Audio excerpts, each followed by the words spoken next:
Tsaka, hindi niya nga alam na hinaharap natin si Lisa eh. Tayo pa ngayon nagulat eh.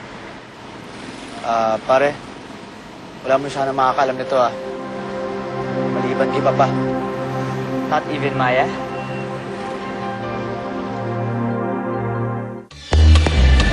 Nice engagement ring. Kakasal ka na talaga.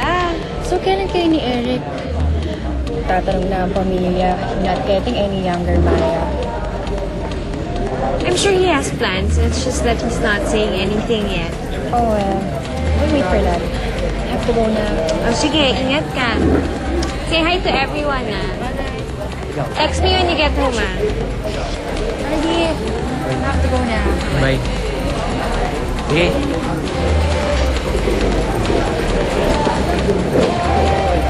Anong problema? Business. Daming sabit. Kung kailan mahina yung bar, saka pa kami imbestigahan ng BIR. Oh, what can I do to help? Wow ha, kailan ka pa naging concern? Tigilan mo yung pagdadrama mong RD, ah. Ano ka ba? Sabihin mo sa akin yung problema mo. I'll try my best to help. So, mahirap lang pala yung Lisa na pakakasalan ni Benny. Kung hindi pa nangulit si Vince na hanapin yung Ramon Tolibas na yun. Ang hindi ko maintindihan kung anong interest ni Vince sa Tolibas na yon. Nakausap mo na ba si Lisa? Hindi pa rin pa. Pero buntis daw. Sabi nung kapatid. Magkakaapo ako kay Benny sa babaeng yon. Baka kaya nagmamadali magpakasal si Benny dahil buntis nga yung babae. Anong pinag-uusapan niyo? Sino buntis? Wala. May hinihingi lang payo itong anak mo. Meron akong narinig na pinag-usapan yung buntis eh. Definitely hindi ako.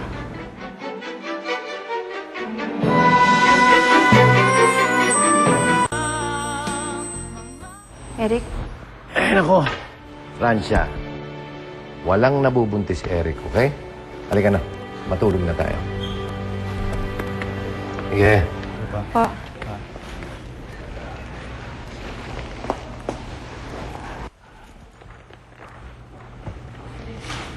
May kailangan ba kayo pag-alala?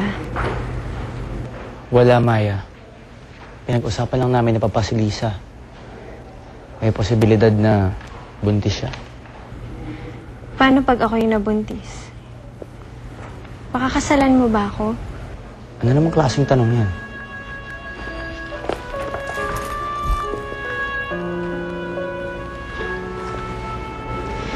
Kailangan ko lang kahit konting assurance. I don't wanna lose you. Promise me, Eric. I promise.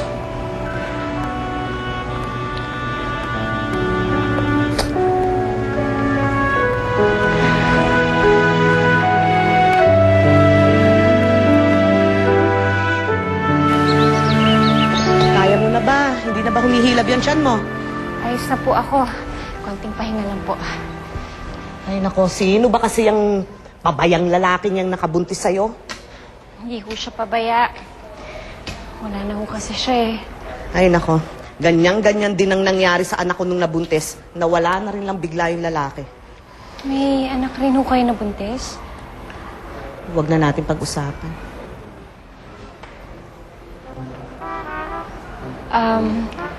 May gagawin pa po ako sa labas.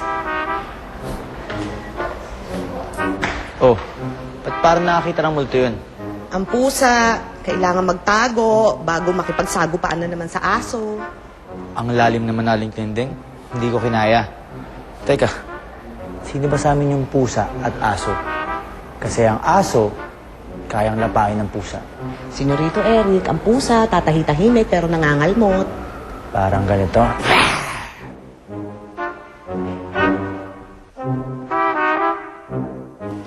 Hindi ko nakita si Lisa sa bahay ng mga Balderrama. Kung nakipaglibing yun doon sa lalaking nakabuntis sa kanya, siguradong dadalaw yun sa puntod. Puntod ni Benny Balderrama.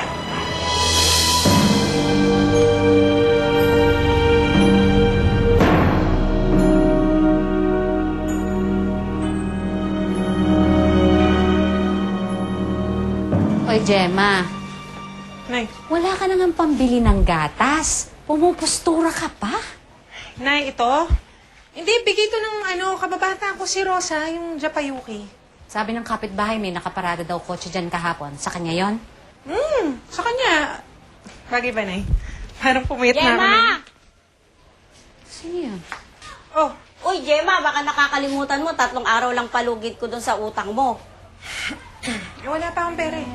Pwes, di maganap ka. Kunti, papabarangay na kita talaga. Umalis ka na. Ano yun? Uy, Nay, Nay.